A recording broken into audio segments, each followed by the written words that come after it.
Hello दोस्तों, मैं आज आप लोगों के सामने सेकेंड सेमेस्टर बीकॉम की पुस्तक काव्य सिंचना में कृष्ण की चेतावनी, जिसके कवि है रामधारी सिंह दिनकर जी, कविता लेकर आई हूँ। चलिए दोस्तों, पहले कवि परिचय जान लेते हैं। रामधारी सिंह दिनकर का जन्म 23 सितंबर 1908 को, जो कि वर्तमान में बिहार राज्य के बेगूसराय जिले के सिमरिया गांव में हुआ था। उनके पिता का नाम बाबूराय सिंह तथा माता का नाम मनरूप देवी है।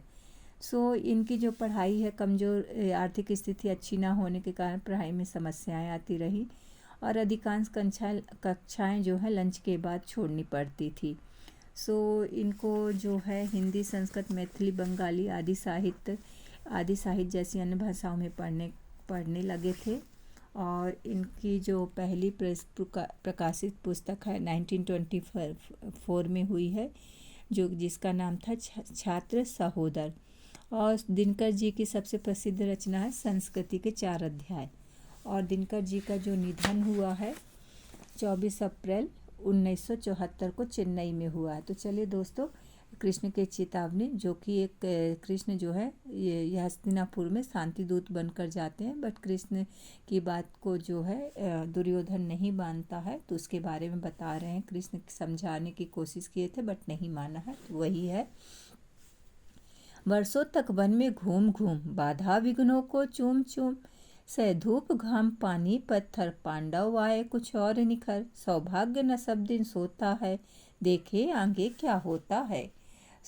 इस पंक्ति में कवि ये बताना चाहते हैं कि जिस तरह से सोना जल कर घिस कर पिट कर तप कर सोना जो है अपने असली रूप को प्राप्त होता है, उसी तरह से पांडव भी वनवास के दौरान जो सारे कष्टों को झेलकर बाधाओं विघ्नों को पार करके उनको अपनाकर धूप पसीना पानी पत्थर सबको सहकर कठिन परिश्रम कर विद्या गुणशीलता में निखार आ चुका था, वे वन से और भी ज़्यादा शक्तिशाली और परिपक्व होकर लौटे थे। तो यहाँ पे कवि कहते हैं कि देखते हैं आगे क्या होता है, क्योंकि हर किसी का सौभाग्य हमेशा सोया नहीं रहता, कभी दिन जरूर फिरते हैं।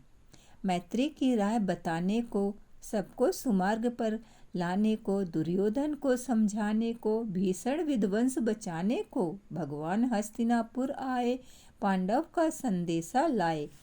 यहाँ पे कवि आगे बता रहे हैं कि भगवान श्री कृष्ण दुर्योधन को समझाने के लिए, साथ साथ इस संसार में जो भीषण विध्वंस या युद्ध होने वाला था उसको बचाने के लिए और सबको धर्म की राह पर लाने के लिए मित्रता के प्रस्ताव के साथ पांडवों का संदेश लेकर भगवान हस्तिनापुर में पांडवों के शांति दूत बनकर आए थे। दो न्याय अगर तो आधा दो, पर इससे भी यदि बाधा हो तो दे दो केवल 5 ग्राम, रखो अपनी धरती तमाम, हम वही खुशी से खाएंगे, परिजन पर असी न उठाएंगे।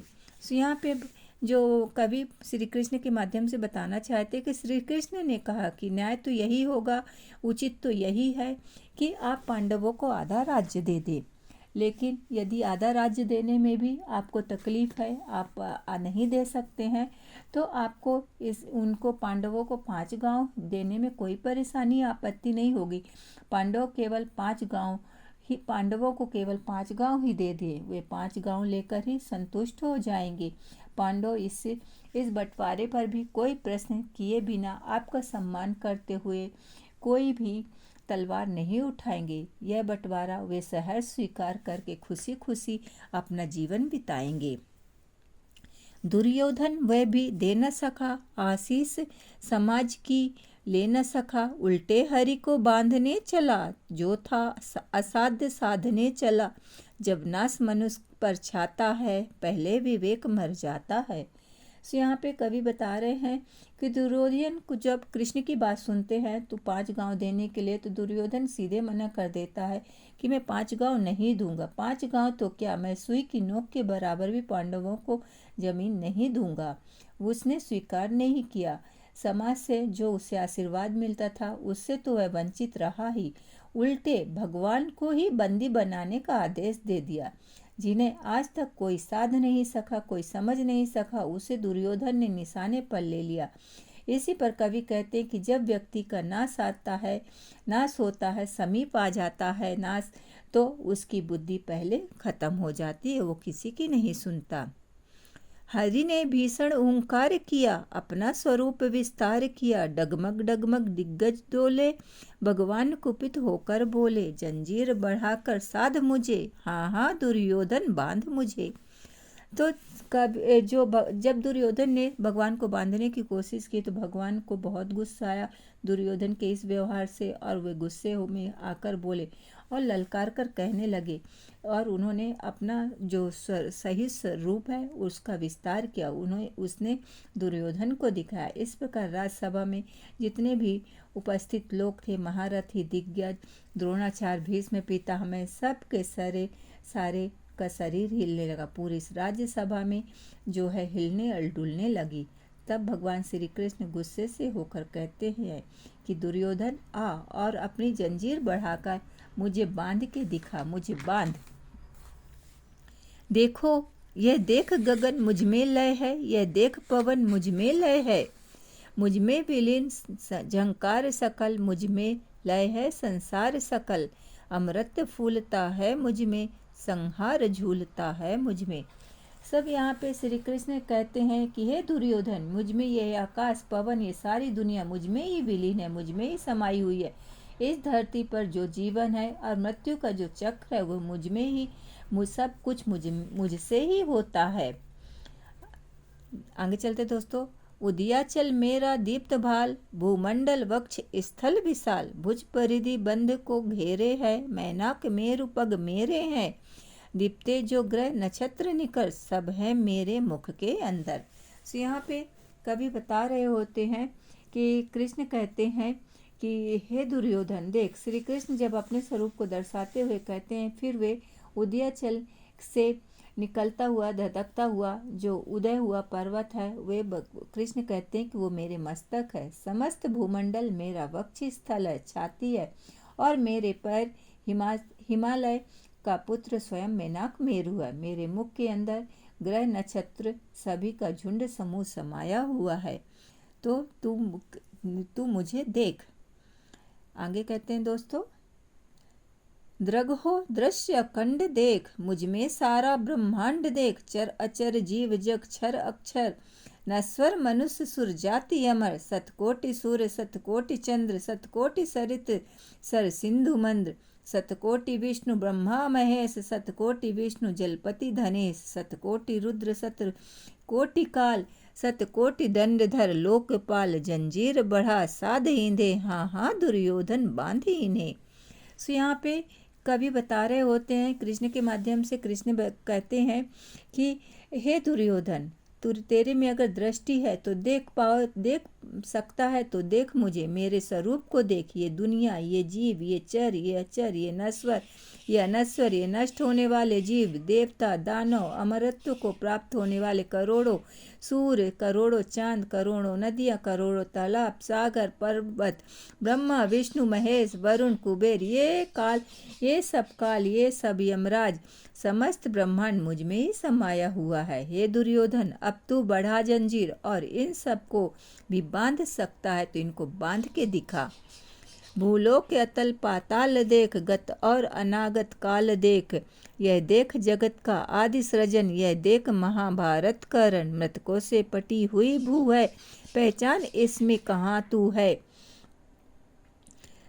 अंबर में कुंतल जाल देख, पद के नीचे पाताल देख, मुट्ठी में तीनों काल देख, मेरा स्वरूप विकराल देख, सब जन्म मुझी में पाते हैं, फिर लौट मुझी में आते हैं, जिह्वा से करती ज्वाल सघन, सांसों में पाता जन्म पवन, पड़ जाती मेरी दृष्टि जिधर, हंसने लगती है सृष्टि उधर। मैं भी मूंदता हूँ लोचन, मैं जब भी मूंदता हूँ लोचन, छा जाता चारों ओर मड़न, बांधने मुझे तू आया है, जंजीर बड़ी क्या लाया है, यदि मुझे बांधना चाहे मन, पहले बांध अनंत गगन, सोने को साध न सकता है वह, मुझे बांध कब सकता है। सो यहाँ श्री कृष्ण कवि जो है श्री कृष्ण के माध्यम से बता रहे हैं कि श्री कृष्ण दुर्योधन से कहते कि मेरे स्वरूप में तीनों लोकों को देख, तूने इसमें तू महाभारत का युद्ध भी दिख रहा होगा। सारी धरती लाशों से बिछी हुई है, सारे शवों को देख कर पहचान दुर्योधन, इसमें तू कहाँ है, पहचान कर देख। जिधर मैं देख लूँ उधर की सृष्टि हंसने लगती है। अगर मैं अपनी आंखें बंद कर लूँ तो मरण मृत्यु छा जाती है। लोगों का जन्म मुझसे ही लेते हैं और मरने के बाद भी मुझ में ही लौट कर आते हैं। ये तीनों लोग, अंबर, सब कुछ मुझ में ही है। हे दुर्योधन, क्या तुम्हारे पास इतनी बड़ी जंजीर है कि तुम इसे पूरे ब्रह्मांड को बांध सकते हो, किसी के मन को बांध सके, किसी के सूने को बांध सके। जब तू इन सब को नहीं बांध सकता तो फिर मुझे कैसे बांध सकता, कब बांध सकता, तू मुझे बता। हितवचन नहीं तूने माना, मैत्री का मूल्य न पहचाना, तो ले मैं अब भी जाता हूँ, अंतिम संकल्प सुनाता हूँ। याचना नहीं अब रण होगा, जीवन जय या कि मरण होगा। टकराएंगे नक्षत्र निकर, बरसेगी भू पर वहनी प्रखर।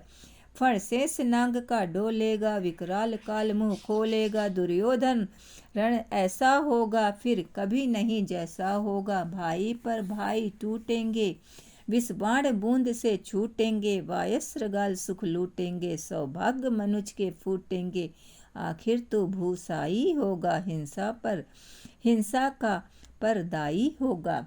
सो यहाँ पे कृष्ण बता रहे होते हैं कि हे दुर्योधन, मित्रता का संबंध तेरी समझ में नहीं आया, तूने मेरे परामर्श को तूने स्वीकार नहीं किया, उसे ठुकरा दिया। अब यहाँ पर क्या काम है, अब मैं यहाँ से जा रहा हूँ, परंतु जाने से पहले मेरा यह संकल्प सुन लो। अब विनती नहीं होगी, कोई प्रार्थना नहीं होगा, सिर्फ युद्ध होगा। सारे नक्षत्र ग्रह आपस में टकराएंगे, बाणों की भारी वर्षा होगी। काल अपना मुंह खोलेगा। ये युद्ध ऐसा होगा कि पहले कभी नहीं होगा जैसा होगा। भाई भाई की जान ले लेगा, निर्दोषों के खून बहेंगे। भेड़िया सियार सुख भोगेंगे, सारे समाज का भाग्य फूट जाएगा।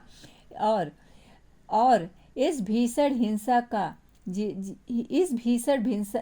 का जिसमें सारे निर्दोष सेनाओं, योद्धाओं और जानवरों के मृत्यु का कारण तुम ही होगे दुर्योधन। इसका कारण मृत्यु का तुम ही होगे, जो सारे निर्दोष प्राणियों की इस युद्ध बेला में तुम बलि दे रहे हो, उसके कारण सिर्फ तुम ही होगे। थी सभा सन्न, सब लोग डरे, चुप थे या थे बेहोश पड़े। केवल दो नर न अघाते थे, धृतराष्ट्र विदुर सुख पाते थे। कर जोड़ खड़े प्रमुदित, निर्भय दोनों पुकारते थे जय जय। कृष्ण की चेतावनी से सारी सभा थी, जितने भी लोग उस सभा में उपस्थित थे, सब लोग डर गए। या तो सारे के सारे मौन थे, या तो फिर सारे डरे हुए थे। केवल धृतराष्ट्र और विदुर ही जो थे, वो ऐसे दो नर थे जिन्हें भगवान के विस्तार स्वरूप का अनुभव हो रहा था। वे हाथ जोड़कर बड़े प्रफुल्लित कर में बिना डरे हुए भगवान की जयकार करते हुए बोले, जय श्री कृष्ण, जय श्री कृष्ण। वो कृष्ण का गुणगान करते थे। तो दोस्तों, कैसी लगी आपको कृष्ण की चेतावनी? ज़रूर कमेंट्स करके बताइएगा। धन्यवाद।